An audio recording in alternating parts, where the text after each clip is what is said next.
In a small, forgotten town far from the bustling city, lived a boy named Leo. He wasn't like the other kids in his village. He didn't have fancy toys, he didn't have a bike, and he certainly didn't have the latest gadgets. His clothes were torn and his shoes had holes. Leo's family struggled to make ends meet. They lived in a rundown house, and his mother worked tirelessly in the market selling fruit and vegetables just to put food on the table. But Leo had something that no one could take away: a dream.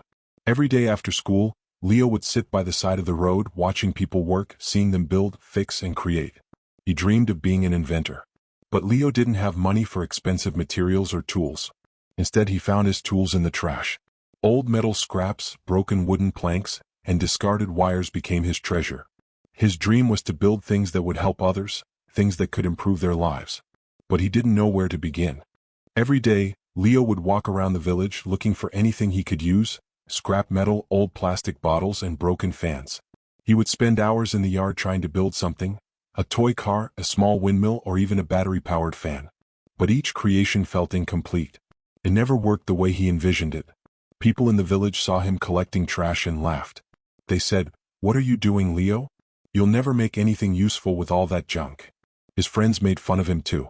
"Go help your mother in the market. No one will ever buy your inventions." Leo started to feel the weight of their words.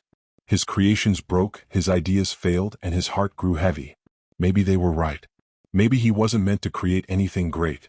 He thought about quitting, but his dream lingered inside him, burning quietly, urging him to keep going. One day, Leo met an old man in the village, a retired engineer who had once worked with metal and tools. The man had heard about Leo's attempts at creating and saw the frustration in his eyes. "You have something special, Leo, but you're trying to build the wrong way," the old man said. "You need to learn how to use your hands in the right way." He smiled, placing a hand on Leo's shoulder. "If you want to build, you need to understand the tools you have. Don't waste time on what others think. Keep going, keep learning, and don't stop."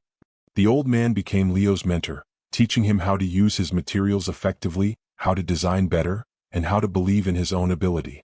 Leo went home that night, feeling a spark of hope. He gathered his materials and started working on his biggest project yet: a solar-powered lantern that could light up homes in the village. The days passed and Leo continued building.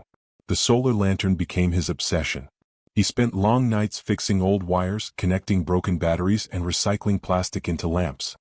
His hands were covered in cuts, his clothes were dirty, but his spirit was unbreakable. He wasn't building for the approval of others. He was building for his own peace. Then one day, Leo heard about a local invention contest. The prize? A scholarship to a prestigious school in the city and the chance to have his creation seen by investors. Leo was nervous, but deep down he knew this was his chance.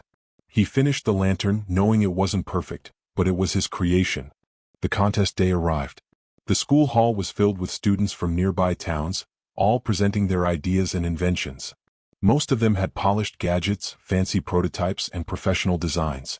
When it was Leo's turn, he felt his hands shake. His solar lantern was made of scrap materials, but it worked.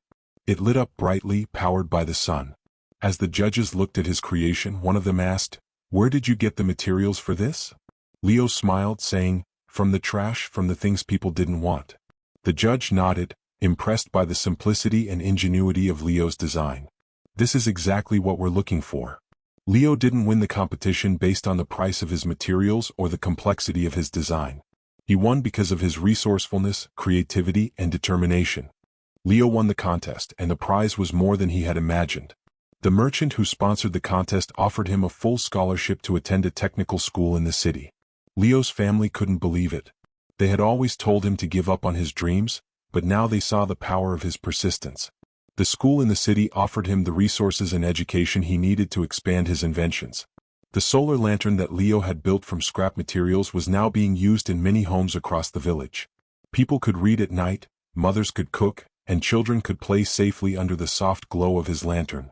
So, what's the takeaway from Leo's story? The winners are not the ones who never fail. The winners are the ones who get up every time they fall. Life is full of struggles, but the only person who can stop you is yourself. If you keep believing in your dream, no matter how many times you fail, you'll find a way. Leo started with nothing but his determination and resourcefulness. He didn't have money and he didn't have the best tools, but he had passion and the willingness to learn. And that's all you need to succeed. Maybe you've started something and failed. Maybe people around you have told you, you're not good enough. But remember this, dreams are not measured by who believes in them but by how deeply you believe in them. Keep learning, keep building, and never give up. Because, just like Leo, one day someone will look at your work and say, this is what we've been looking for. Never give up. Keep your dream alive.